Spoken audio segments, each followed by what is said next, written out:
Today I'm going to be teaching you some of the basics about making balloon animals. And so the first thing is you've got to use good balloons. And so the balloons we like to use, they're Qualitex brand balloons. It's the best brand I've ever worked with. And so you need to get some good quality balloons. Now these are 260Q balloons, and a lot of times you can get them either in a bag of 100 or for you get a little better deal if you buy a bag of 250. And a lot of times you want to look for a Qualitex balloon wholesaler, and they'll sell direct to the public. And so that's the great place to get balloons, the right type of balloons to use as well. And then a lot of people, they use a pump. Now, personally, I blow up the balloons. I like to blow them up myself because I feel like I have a little more control. If you want to learn how to blow up a balloon, and even if you plan to use a pump, I want to encourage you, learn how to blow up a balloon, because you never know when your pump's going to break or where you're going to be out and you're going to want to make a balloon and you're not going to have a pump. And so having the ability to blow one up, it's a good thing to have. And I've seen people and they stretch them out, and stretching out does help some.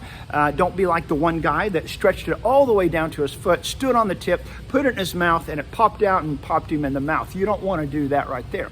So maybe a little bit of a stretch, and then the rest is just tighten your cheeks, blow from your diaphragm, and you know you're getting a good breath. You know, if you take a breath and your shoulders come up, that's a shallow breath. If you take a breath and your diaphragm, you expand down here, then you know you're getting a good breath. So take a deep breath.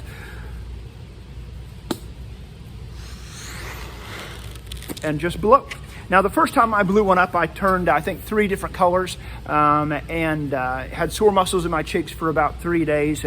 And so it takes a little bit of practice. Great skill to have. Now, when you blow up a balloon, depending on what you're making, you want to leave a tail.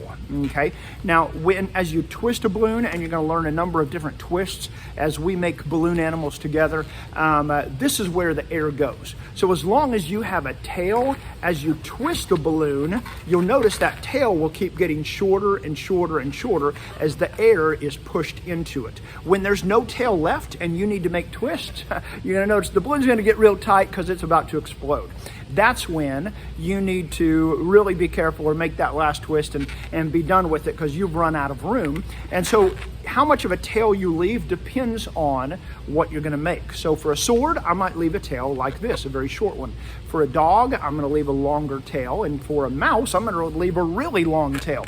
And so you'll learn more on each specific one, how you want to blow up the balloon. That's something that we'll show you as well. So good balloons. A pump. Now this pump right here is a dual action pump. And what that means is when I bring it out, it's putting air. And when I come in, it's still putting air. So whether I'm going out or in, either way, it's blowing air directly into the balloon. I was at a church about a week ago, and there was a lady there that had just learned to do balloons, and she bought this little bitty pump, and I'm telling you, she was pumping, and the balloon was just slowly getting bigger and bigger, and I really felt sorry, because she was working so hard. When a dual action is pump, just a couple of these, and that balloon is full. But again, my preference is just to use your mouth. Of course, you know, you want to be sanitary with it also. And so those are just some basics on balloon making. The other thing you need to know is this is a skill, but it's a skill that can be learned. In other words, it's not a natural skill. It's not like there are natural balloon makers. Attention to detail does help, but really it's a skill that's learned. You can learn any skill. And so if you're willing to try, willing to work at it, you can become an expert at making all sorts of balloon creations, balloon sculptures, balloon animals.